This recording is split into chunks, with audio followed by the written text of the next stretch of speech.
pagyari yan, river cage, tapos buhos. Tapos pagkabuhos, itong spiral na itong buo, nakalagyan ng steel casing.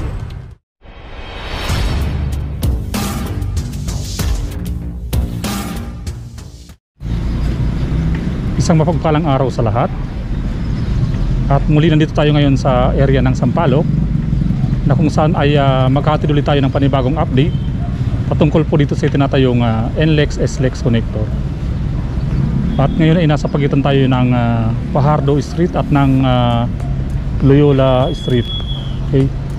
So dito sa kahabaan ng Antipolo Street, ayan po yung nakatayo na pong mga kolom sa pagitan po ng Loyola Street at ng Fajardo Street. So bali po 4 na kolom ito pong nakatayo dito sa ngayon. Ito yung panglima. Ayan sa mismong panulukan ng Fajardo Street. At ayan nga po yung ibabaon po nilang river cage. At samahan niyo po ako ngayon sa ating paglalakad. Puntahan po natin yung area po ng Espanya. Okay, at ito nga po yung kolom dito.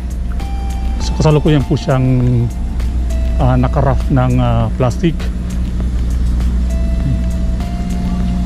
Ang susunod po nitong ikakabit po nila is yung pier head o coping beam.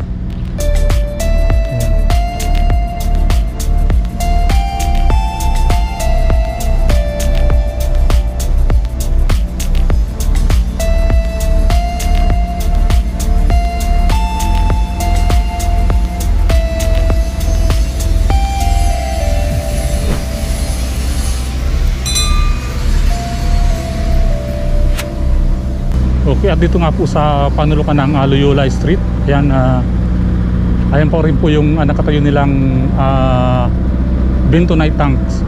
Ayan. So ang laman po niyan is isang uri ng chemical na isinasama po kapag po naghuhukay po sila para po sa itatayo po nilang kolom.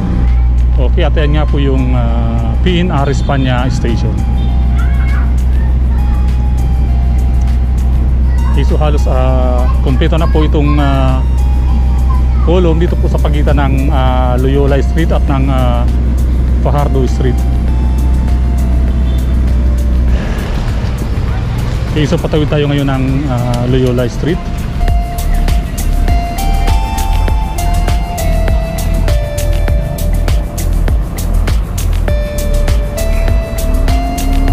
Okay, so dito po sa panulukan ng Loyola Street, ito naman po yung nasa pagitan ng Espanya Boulevard. Ay ayan po, nag-umpisa na po silang magtayo dito ng scaffolding. Okay. At ayan po yung butas dyan. Ayan po yung pagtatayo po nila ng kolom. Okay. Ang laki nitong river cage. So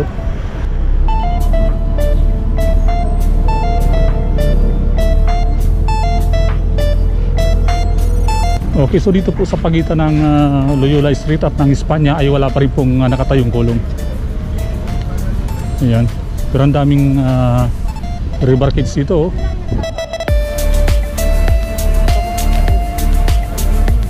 Okay, so dito ay nagtatayo na rin po sila ng scaffolding.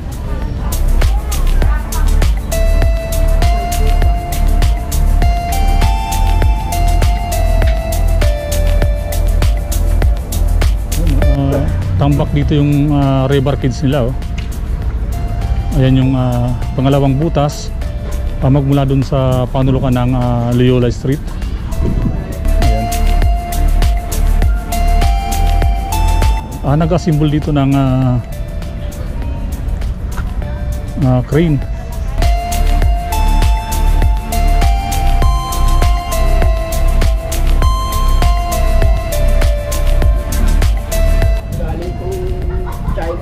Oh, galing pang China. Bago yung crane nila. So dito nila ina-assemble.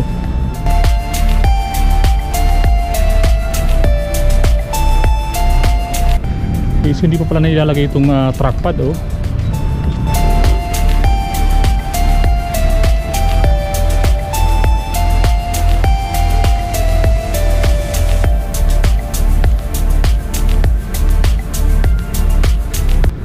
Okay, at ayan yung track pad ng crawler crane. Okay. So yan yung track pad saka ito. Para dito yan sa crawler crane. At ayun po yung pangalawang butas o hukay magmula po dun sa panulukan ng Espanya Boulevard. Okay. So mayroon na rin po siyang steel casing. Ayan. So mapapansin nyo po wala pang nakatayong column dito po sa pagitan nitong Espanya Boulevard at ng Loyola Street. Ayan. So, sa pagtawid po niya ng Loyola, ayan po yung papuntang Fajardo. Ayan po yung nakatayo na po nilang column. Ayan.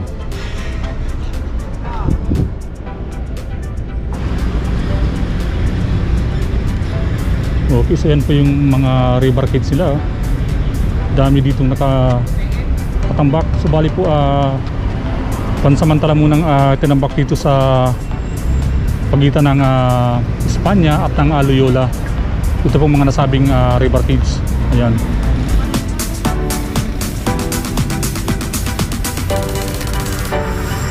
Okay, at ayan nga po yung butas o hukay po dito sa mismong panulukan ng Espanya Boulevard. Ayan, so kasalukuyan po siyang ina-inspection, no?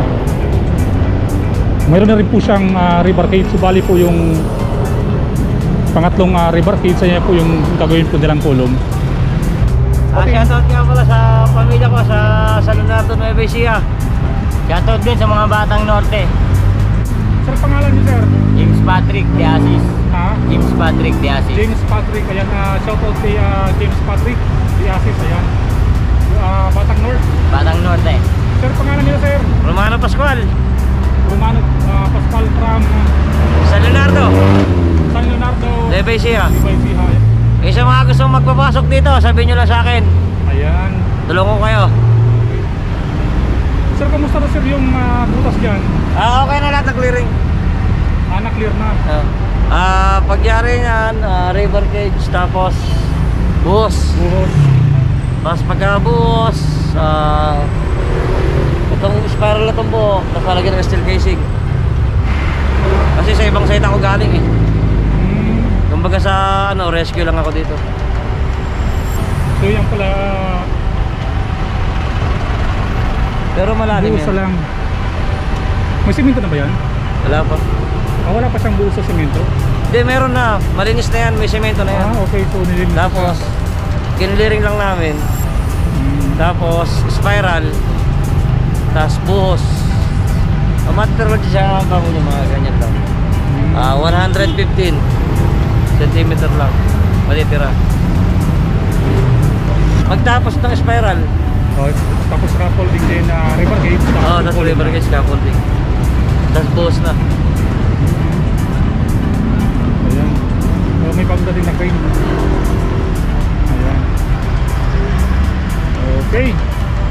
Ayan yung mga tropa natin, no? James Patrick de Asis. James Patrick de Asis at saka si Romano Pascual. Romano Pascual. Ayan. Sige, sir. Babapin muna kami. Paping muna. Sige, sir, thank you, ha. Okay, so hanggang dito lang po muna ang ating update patungkol nga po dito sa itinatayong NLEX S-LEX connector.